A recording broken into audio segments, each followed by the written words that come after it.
Headquarter को जाने के लिए भागवत वहां है नहीं, वो भाग गया।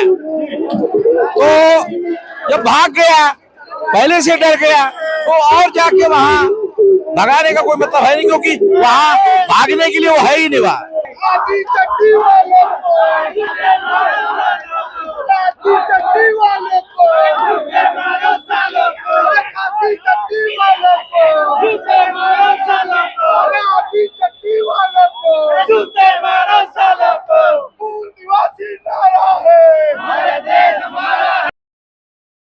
सभी लोग ये कहते हो कि मेश्राम साहब आगे बढ़ो, अरे मैं तो आगे बढ़ा हुआ ही हूँ। अगर मैं आगे नहीं बढ़ा होता तो तुम कम से कम पीछे क्यों आते? मैं आगे बढ़ा हुआ हूँ, इसीलिए ना तुम पीछे आए हुए हो। नेतृत्व करने वाले जो व्यक्ति होते हैं उनको हमेशा आगे रहना पड़ता है। वो आगे रहता है तभी लोग पीछे उसके लगते हैं। साथियों, कुछ बातें हैं जिस पर मैं आज के मौके पर आप लोगों को समझाना चाहता हूं।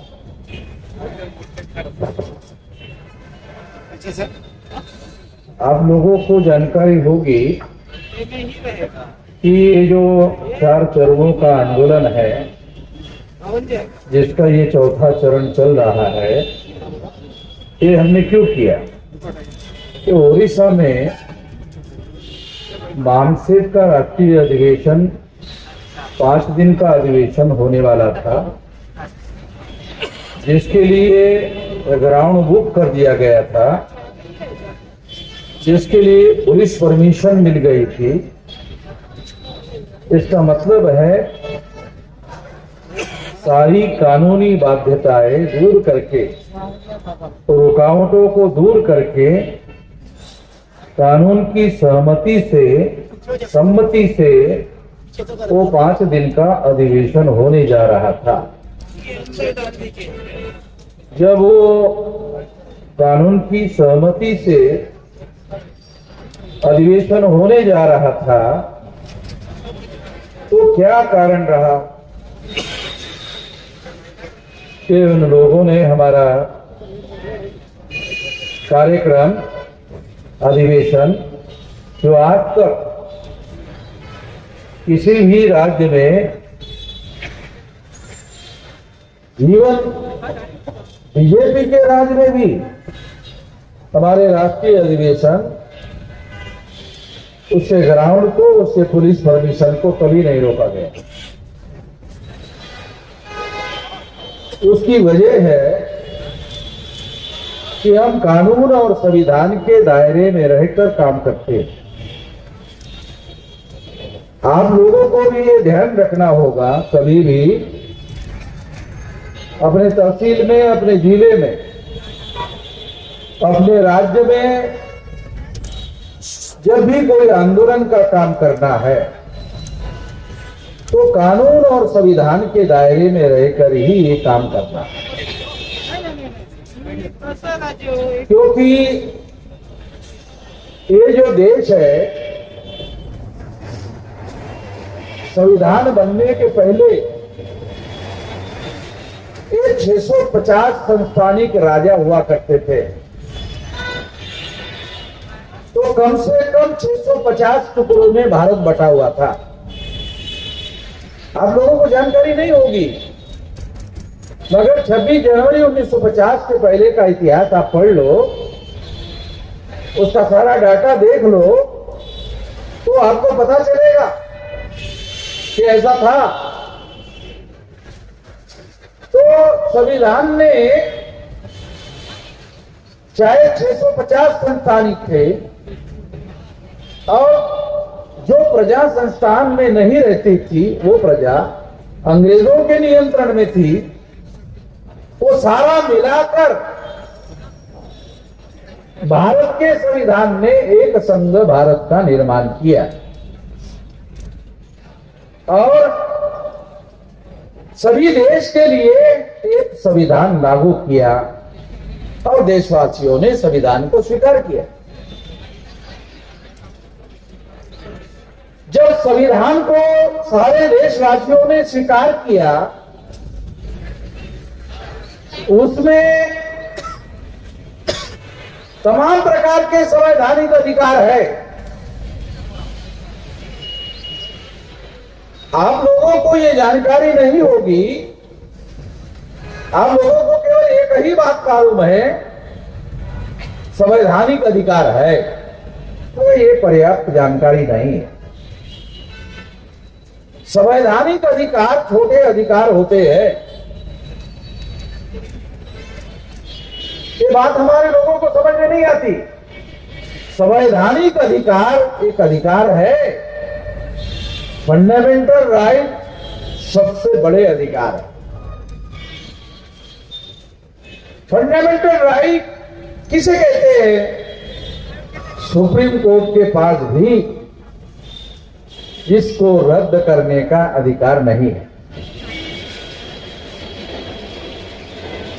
सुप्रीम कोर्ट के अधिकार इमरजेंसी में केवल स्थगित किए जा सकते हैं। तो जिस इंदिरा गांधी ने इमरजेंसी लगाकर मौलिक अधिकार को कुछ दिनों के लिए स्थगित किया था, जनता ने इंदिरा गांधी की सत्ता को खत्म कर दिया। चुनाव बाद जब इमरजेंसी के बाद चुनाव हुआ था, तो जनता ने मौलिक अधिकार के उल्लंघन के आरोप में इंदिरा गांधी की सत्ता को खत्म किया, क्योंकि ये स्वतंत्रता का अधिकार है। इसलिए इस बात को हम लोगों को समझना बहुत ज्यादा जरूरी है। आर्टिकल 19 के तहत हम लोग वहां अधिवेशन कर रहे थे, उसका ग्राउंड बुक था, उसकी पुलिस परमिशन थी, सब कुछ था। सब कुछ होने के बावजूद भी क्यों रद्द कर दिया? आप लोगों को भी थोड़ा समझने के लिए दिक्कत हो रही हो कि सब कुछ परमिशन पहले से था, तो ये रद्द क्यों कर दिया? वो जो अधिवेशन था, परमिशन तो पहले मिल गई थी, पर्चा बाद में हमने निकाला। तो पर्चे में एक टैगलाइन थी, पर्चे में सबसे ऊपर में जो पर्चा हमने निकाला था, उसके सबसे ऊपर में लिखा था, यह अधिवेशन ओबीसी की जाति आधारित गिनती के लिए समर्पित किया जाता है। आप लोग ध्यान नहीं देते, वो लोग ध्यान देते हैं। आप लोगों को उसका महत्व समझ में नहीं आया। मैंने लिखा, मुझे समझ में आता इसीलिए लिखा। आपने पढ़ा और छोड़ दिया। हाँ ठीक है, बहुत सारे सेंटेंस है, उसमें एक सेंटेंस ये भी है, ऐसा ही आपने मान लिया। वो सेंटेंस नहीं था, वो ओबीसी की जाति आधारित गिनती के लिए ये 5 दिन का अधिवेशन समर्पित है। तो इससे उन लोगों को मैसेज गया, अरे दिल्ली में हमारी सरकार ओबीसी के लोगों को मूर्ख बनाकर ही तो हमने बनाई हुई है,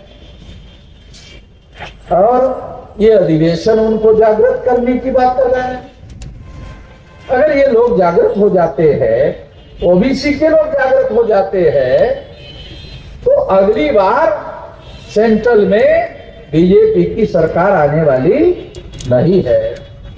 ये सोचकर उन्होंने उस अधिवेशन का परमिशन रद्द कर दिया।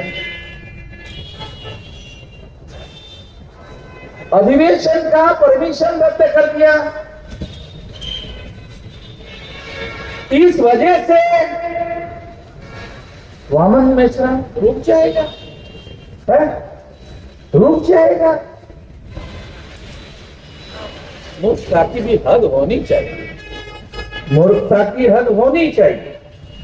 थोड़ा बहुत मूर्ख होना चाहिए, मगर मूर्खता हद में होनी चाहिए, ज्यादा मूर्ख नहीं होना चाहिए। तो उन लोगों को लगा कि ऐसा करेंगे लोग देंगे। हमने जिस दिन उन्होंने लेटर निकाला उसी दिन मैंने वीडियो बना के ऐलान कर दिया कि इसके विरोध में सारे देश भर में आंदोलन किया जाएगा। 4 चरणों का आंदोलन किया जाएगा, 4था चरण चल। और ये भी हम जानते थे कि ये उड़ीसा में जो बीजेपी की सरकार है, ये जो उड़ीसा सरकार के लोगों ने ये फैसला नहीं लिया, उनकी इतनी औकात नहीं है। अगर उनकी ज्यादा औकात होती तो परमिशन ही नहीं देते, परमिशन ही नहीं देते। परमिशन दिया, इसका मतलब हमारे सामने उनकी औकात ज्यादा नहीं थी, तो परमिशन दे दिया। तो इसलिए हमको समझ में आया कि हमसे ज्यादा औकात रखने वाले जो लोग हैं, कम से कम इस देश में तो आरएसएस वाले ही लोग हैं, क्योंकि हमारी सरकार नहीं है, इसलिए हम मान रहे कि हमारे से थोड़ी ज्यादा औकात।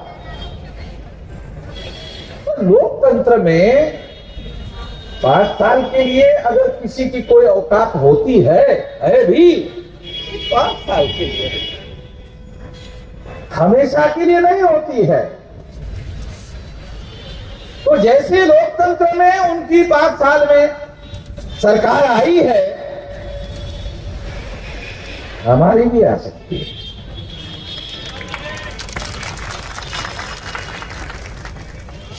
कम से कम ताली बजाने वाले लोगों का तो यकीन है, बाकी लोगों का जो देख रहे हैं वो अंदाज दे रहे हैं, क्या वो भी सकता है, नहीं भी हो सकता। चलो, जो नहीं बजाने वाले थे वो भी बजा रहे हैं। तो इसी तरह से लोग धीरे धीरे शामिल होते रहते हैं, सारे देश भर में शामिल होते रहते हैं, ऐसे ही हो रहे हैं। बहुत लंबा समय लगाकर बुनियादी संगठन हमने वहां से बनाया, 769 मिले हैं 36 राज्यों में, 769। हमने 32 राज्यों के 625 जिलों में हमारा संगठन है, और ये सारे जिलों में 32 राज्यों के 625 जिलों में हमने ये जिला लेवल पर 3 चरणों का आंदोलन किया, और सारे देश भर से लोग यहां आए हुए हैं। तो यहां के पुलिस कमिश्नर ने हमारे लोगों को बुलाया कि आपके कितने लोग आ रहे हैं, तो हमारे लोगों का 5000 लोग आ रहे हैं। तो तुम्हारे जो सोशल मीडिया में लोग बोल रहे हैं, अरे उसकी गिनती करो तो वही 10, 20, 25, 50 हजार हो रहे हैं। तुम बोल रहे हो कि 5000 आ रहे हैं, अरे वो जो वहां लिख रहे हैं वही 50,000, 100 और 1 लाख से कहीं ज्यादा है, आप 5000 बोल रहे हैं। तो साथियों, पुलिस वालों का भी यकीन नहीं है, क्योंकि उन लोगों को सारे देश भर से जानकारी मिल रही है कि ये आंदोलन राष्ट्रव्यापी आंदोलन है, और वास्तव में ये राष्ट्रव्यापी आंदोलन है। हम लोग राष्ट्रव्यापी आंदोलन निर्माण करने में कामयाब हो गए।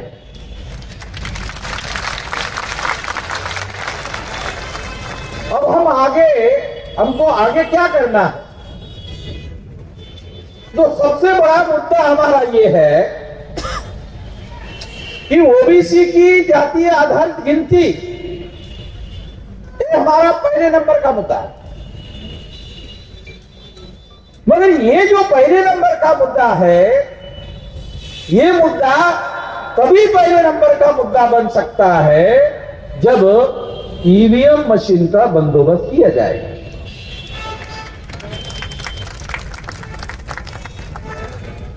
अमेरिका में ईवीएम मशीन नहीं है, थी। यूरोप में ईवीएम मशीन नहीं है, थी।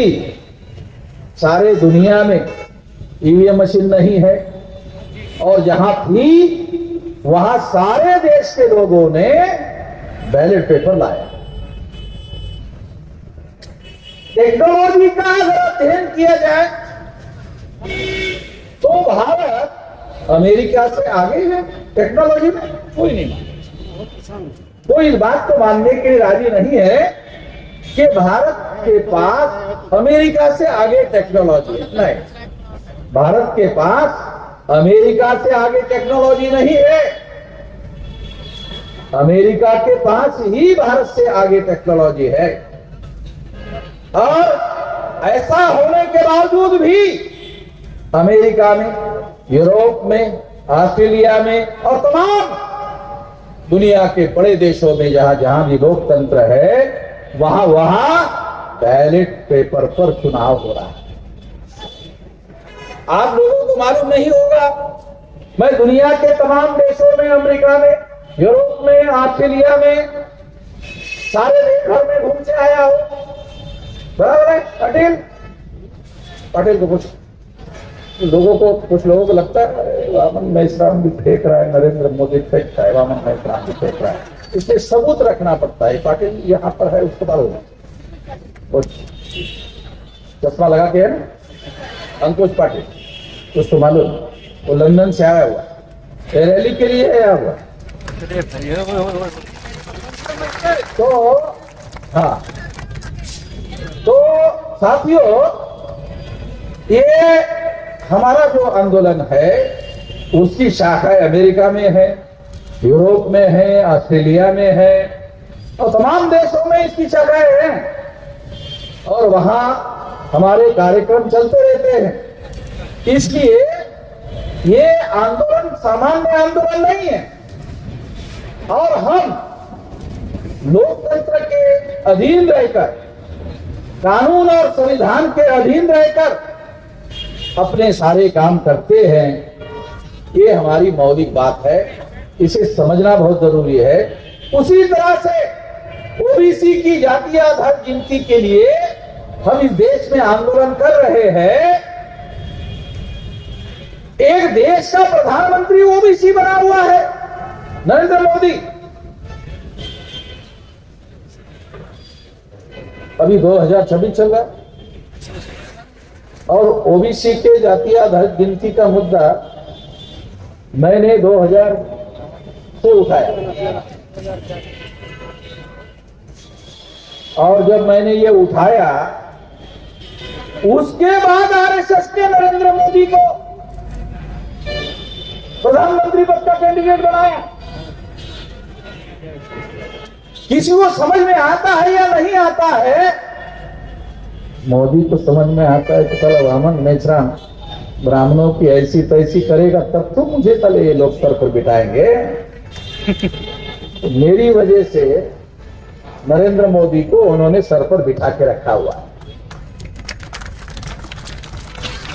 तो हम भी रणनीति के तहत मोदी से भाईचारा बना के रखे हुए हैं। जब तक हमारा आदमी, ओरिजिनल आदमी वहां नहीं पहुंचे तब तक तुम रहो। अभी डुप्लीकेट ओबीसी रहेगा तो बाद में ओरिजिनल ओबीसी आएगा। और ब्राह्मणों को डुप्लीकेट ओबीसी रखने के लिए भी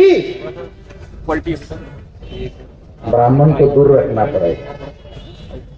तो इस तरह से अब हमारे आंदोलन के बदौलत डुप्लीकेट ओबीसी क्यों न हो, मगर एक ओबीसी के आदमी को देश का प्रधानमंत्री बनाना पड़ रहा है।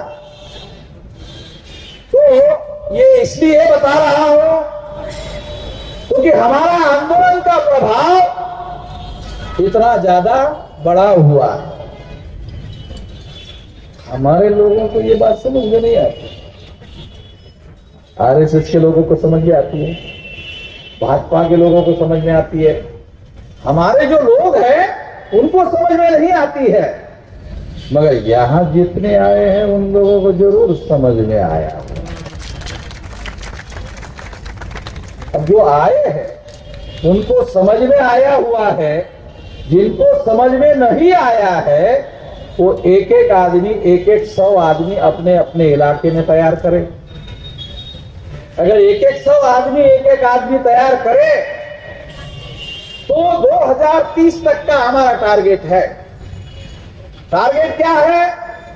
6 लाख गांव में हमारा आंदोलन हमको पहुंचाना है। 6 लाख गांव में, ध्यान रखो, आप लोगों को टारगेट दे रहा हूं, 6 लाख गांव में आंदोलन पहुंचाना है और 15 लाख बूथ पर आंदोलन पहुंचाना है। गांव और बूथ का फर्क क्या है? 1200 वोटर का एक बूथ होता है। किसी गांव में 2 बूथ हो सकते हैं, 3 बूथ हो सकते हैं। तो एक 15 लाख बूथ है और एक भौगोलिक नेटवर्किंग 15 लाख बूथ का, और दूसरा है social networking, schedule caste, most backward schedule caste, extreme backward schedule caste, schedule tribe, most backward schedule tribe, nominate tribe, MBC, OBC और इनसे बनी हुई माइनॉरिटी, मुस्लिम, सिख, ईसाई, बुद्धिस्ट, जैन, लिंगायत, 14 सामाजिक समूह के लोग। अगर ऐसा 15 लाख इंटू 14 करो तो ये समूह हो जाते हैं 2 करोड़। 2 करोड़ सामाजिक समूह जो है, इसको हमको संगठित करना है। 140 करोड़ को नहीं करना है, केवल 2 करोड़ सामाजिक समूहों को अगर आप इकट्ठा कर लेते हो तो हमें आंदोलन करने के लिए और आंदोलन को जन आंदोलन बनाने के लिए जितने करोड़ लोग चाहिए उतने करोड़ लोग मिल जाएं। गांधी जी ने जब 9 अगस्त 1942 को आंदोलन चलाया था और उस आंदोलन को जन आंदोलन में रूपांतरित किया था, केवल 3 करोड़ लोग थे। 3 करोड़ लोगों ने गांधी जी के आंदोलन में हिस्सेदारी ली। आंदोलन जन आंदोलन हो गया था और जन आंदोलन करने की वजह से अंग्रेज लोग भारत छोड़कर चले गए। अगर हम लोग इसी तरह से जन आंदोलन निर्माण करते हैं, इसी तरह से जन आंदोलन निर्माण करते हैं तो हम भी आजाद हो जाएंगे। तो हमारा लक्ष्य आजादी का, ये ध्यान रखो। 15 अगस्त 47 को हमारे लोग आजाद नहीं हुए, ब्राह्मण लोग अंग्रेजों से आजाद हुए। 15 अगस्त 47 को ब्राह्मण अंग्रेजों से आजाद हो गया। ब्राह्मणों से मूल निवासी आजाद नहीं हुआ। ब्राह्मण भी अंग्रेजों की तरह विदेशी था, मगर एक विदेशी ने दूसरे विदेशी के विरोध में आंदोलन चलाया तो हमारे लोग कुछ समय के लिए भ्रम में पड़ गए कि ये विदेशियों को भगाने का आंदोलन कर रहे हैं, ये भी मूल निवासी होंगे, इसीलिए तो विदेशियों को भगा रहे हैं। भ्रम में पड़ गए। जब मैंने मूल निवासियों का आंदोलन शुरू कर दिया तब लोगों को समझ में आया कि मूल निवासी आजाद नहीं हुआ। मूल निवासियों को आजाद करने का आंदोलन चलाना बाकी है, इसलिए मूल निवासियों का आजादी का आंदोलन शुरू कर दिया गया है। इसलिए आजादी का आंदोलन मूल निवासियों का अगर सफल करना है तो क्या करना होगा? अगर करना है तो आपको, जैसे मैंने कहा, पहले कहा कि आपको 6.5 लाख गांव में, 15 लाख बूथ में और 2 करोड़ सामाजिक समूहों में अगर हम ऐसा करते हैं तो हमारा आजादी का मामला सफल हो सकता है। ये काम हमको करना होगा, ये बात हमको ध्यान रखना होगा। दूसरा मुद्दा है कि भारत में ईवीएम मशीन वोटों की चोरी कर रही है। ईवीएम मशीन जो है, इससे वोटों की चोरी हो रही है। अब अभी आज ही मेरे पास एक खबर आई कि 100 से ज्यादा चुनाव क्षेत्रों में अभी महाराष्ट्र में ग्रामीण विभाग में चुनाव चल रहा है, जिला पंचायत में। तो 100 से ज्यादा सीटों का चुनाव का रिजल्ट आया तो वो बूथ बैलेट पेपर पर हो रहा है, तो उसमें एक सीट बीजेपी को मिली। इसका मतलब ये है कि बूथ लेवल पर उनको सफलता मिलने वाली, बैलेट पेपर पर सफलता मिलने वाली नहीं है, क्योंकि वहां चोरी करना मुश्किल है।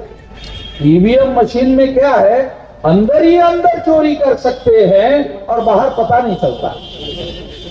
मशीन बनाने का और मशीन बनाकर देने का ये सारी कंपनियां बीजेपी के लोगों की है, और वो ईवीएम मशीन बनाती है, और जैसी ईवीएम मशीन उनको चाहिए वैसी बनाती है। पहले ये अमेरिका यूरोप से आती थी, अब ये भारत के ही बन रही है। इसलिए साथियों, ईवीएम मशीन को हटाना बहुत ज्यादा जरूरी है।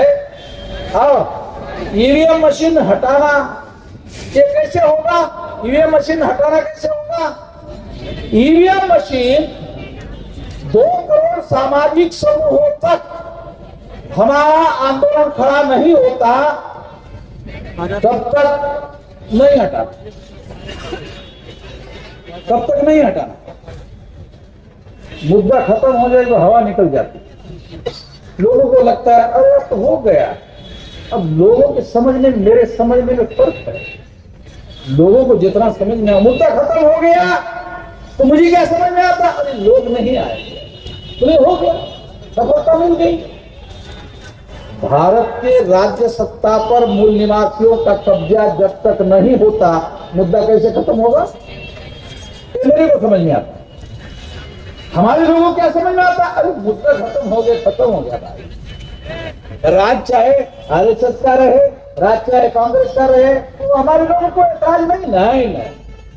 हमारे लोगों का राज जब तक नहीं आएगा तब तक वास्तविक मुद्दा समाप्त होने वाला नहीं है। और ये सत्ता ईवीएम मशीन के द्वारा आने से रोकने की व्यवस्था पूरी कर दी गई है। ये बात साथियों हम लोगों को ध्यान रखना होगा। ईवीएम मशीन वोटों की चोरी करती है। वोट का अधिकार मौलिक अधिकार है। एक तो अधिकार होता है और एक मौलिक अधिकार होता है। तो वोट का अधिकार नहीं है, मौलिक अधिकार है, फंडामेंटल राइट है।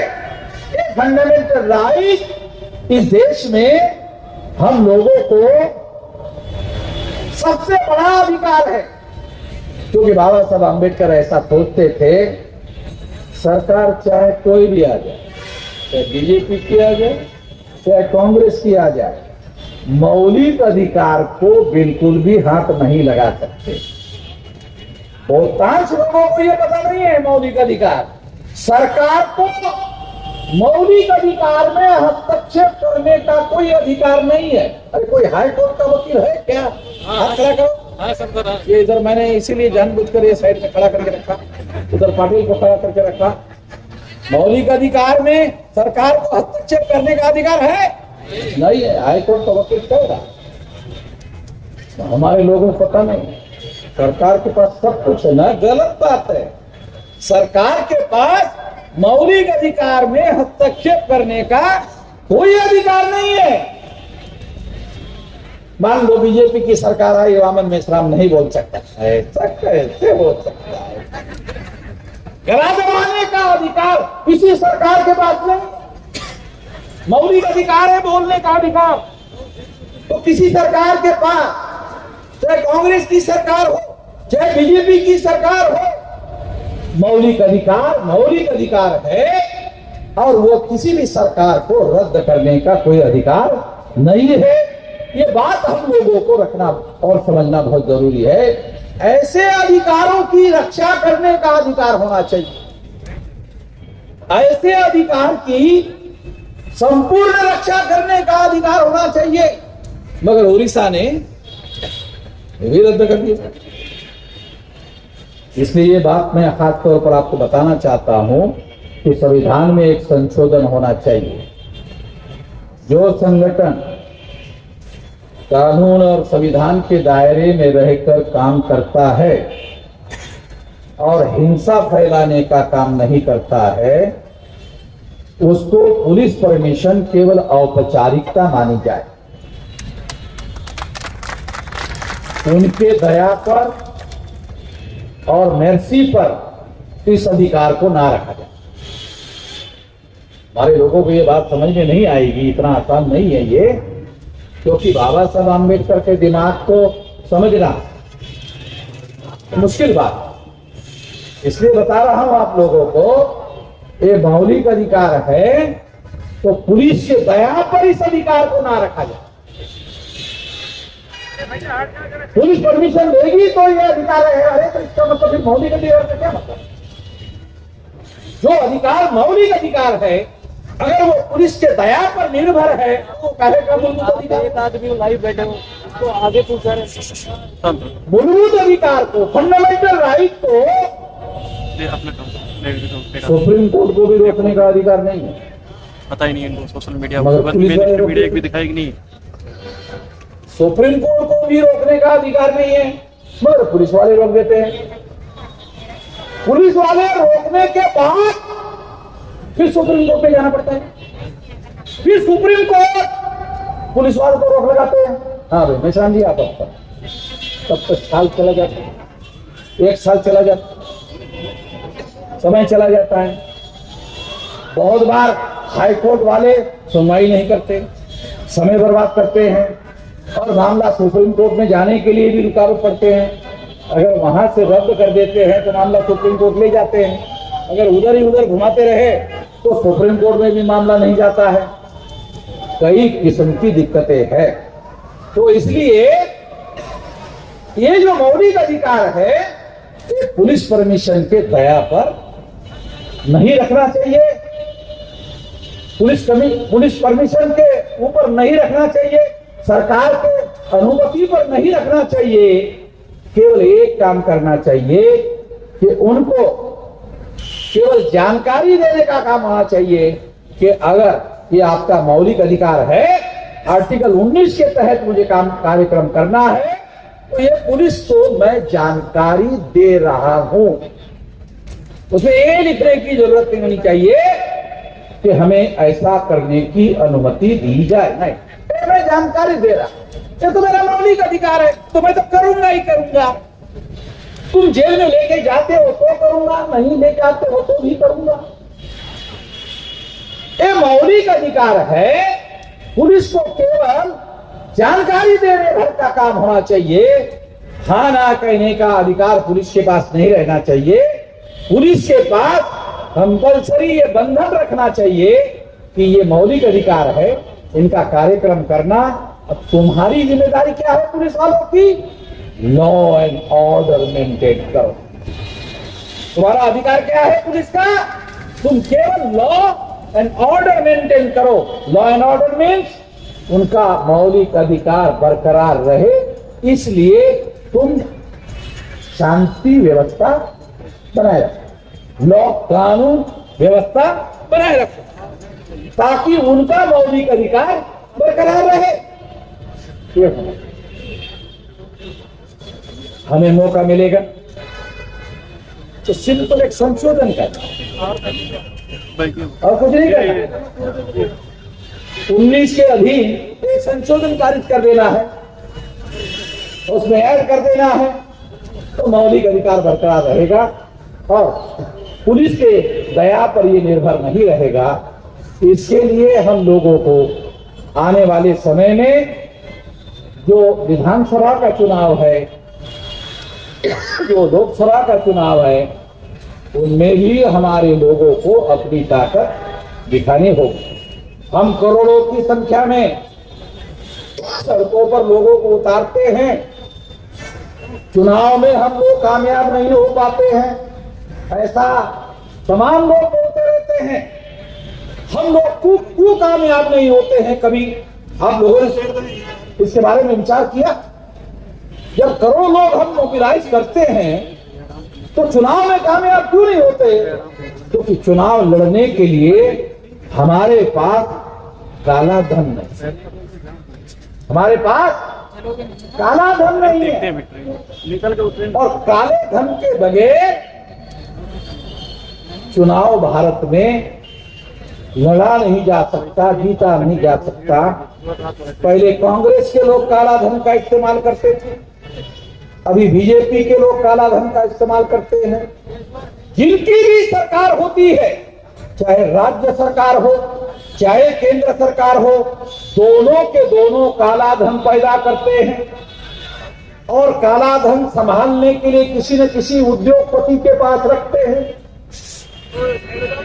पहली बार ऐसा हुआ, कांग्रेस वाले जिसके पास धन रखते हैं, बीजेपी वाले भी उसी के पास रखते हैं। क्या नाम है उसका? अडानी। ऐसा दुनिया के इतिहास में कहीं नहीं होगा। अडानी के पास बीजेपी वाले भी रखते हैं और कांग्रेस वाले भी रखते हैं। और अगर कांग्रेस को कम करता है तो अडानी अपने पास का दे देता है, कि बाद में तो मेरे पास आ ही जाएगा। ऐसे म्यूचुअल अंडरस्टैंडिंग से सारा का सारा काम चल रहा है। इसलिए इस देश में अल्पसंख्यक लोगों की सरकार बहुसंख्यक लोगों पर स्थापित की जाती है। देश में 3.5% ब्राह्मणों की सरकार या तो विरोधी पार्टी की सरकार 3.5% की, और जो गवर्नमेंट है वो भी उन्हीं की। देश में तो बीजेपी कांग्रेस और कांग्रेस बीजेपी दोनों की ही सेंटर में और स्टेट में सरकारें बनी हुई है। और इस तरह से काले धन के आधार पर इन लोगों की सरकार देश में चल रही है। तो आने वाले समय में काले धन के विरोध में, जैसे ये अभी हमने भारत बंद का कार्यक्रम चलाया और यहाँ नागपुर में जिस तरह से सारे देश के लोग यहाँ आए, वैसे काले धन के लिए भी हम लोग देशव्यापी आंदोलन करेंगे, क्योंकि वो हमको मिलता नहीं। हमको क्यों नहीं मिलता? क्योंकि हमको मिल गया तो न बीजेपी की सरकार आएगी न कांग्रेस की सरकार आएगी, फिर तो हमारी सरकार आएगी। मैं तो ये कहता हूं काले धन वालों को, अरे आप हमको दोगे तो सफेद सरकार ला सकते हैं, काले धन से सफेद सरकार ला सकते हैं। कैसे? क्योंकि मूल निवासियों की सरकार जब तक नहीं आएगी तब तक वो वास्तविक सरकार नहीं हो सकती है। वास्तविक सरकार तो मूल निवासियों की सरकार हो सकती है। इसलिए हमें अपनी सरकार लाने के लिए काम करना होगा। और इसके लिए क्या करना होगा? हमको सारे देश भर में कम से कम जहां 500 लोकसभा की सीटें चुनकर आती है, 500 लोकसभा में, हर लोकसभा में 1 लाख लोगों को अपने समर्थन में खड़ा है, कम से कम। अगर आप ऐसा करते हो, लोग तो हमारे है ही है। आसान काम क्या है? हर लोकसभा में 90% लोग हमारी। अगर 90% लोग हमारे हैं तो हमारे लोगों को उसमें से 1 लाख लोगों को खड़ा करना समर्थन में ज्यादा मुश्किल काम नहीं है। और उनके पास से अगर आप 1 लाख लोगों से 1 रुपया लोगे, 1 लाख रुपए मिलेगा चंदा। 10 रुपया लोगे 10 लाख होगा। 100 रुपया लोगे 100 लाख होगा। 100 लाख का मतलब 1 करोड़ होगा। तो 1 करोड़ सफेद है कि नहीं? अरे 1 करोड़ अगर हमको चुनाव लड़ने के लिए मिल जाए तो हमारे विरोध वालों को 100 करोड़ खर्चा करना होगा। 100 करोड़ भी 1 करोड़ का मुकाबला नहीं कर पाएंगे। और हम लोग कामयाब हो सकते हैं। इसलिए साथियों, मैं आप सभी लोगों को अपने अपने लोकसभा चुनाव क्षेत्र में 1 लाख लोगों को तैयार करने का अपील करता हूं। आप लोगों ने मेरी बात ध्यान से सुनी। आप इस पर अपने अपने